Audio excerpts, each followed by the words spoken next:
ছোট ছোট সাদা ফলের ক্যারেটের মধ্যে পাকচইয়ের দানা দিয়েছিলাম, খুব সুন্দর পাকচই হয়েছে। এমনকি সবজির ক্যারেটের মধ্যেও অনেক দানা ফেলেছিলাম, একসাথে অনেক দানা ফেলেছিলাম। পাকচই তো হয়েছে কিন্তু ঘন ঘন হওয়ার কারণে একটু ছোট হচ্ছে।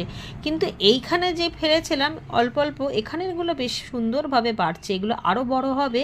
চাইলে এই নিচের থেকে ডানটি ভেঙে ভেঙেও কিন্তু রান্না করা যায়। এই পাকচই হলো কপিরই এক প্রজাতির, কিন্তু খুবই রসালো হয়, খুব জুসিও আর খুব উপকারীও, পুষ্টিতে ভরপুর।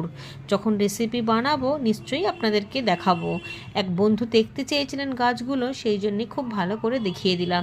একেবারে নিচ থেকে ওপর পর্যন্ত এই গাছগুলো আরও বড় হবে, নিচের ডাঁটিটা আরও একটু বাড়বে, ঘটির মতো শেপ দেবে।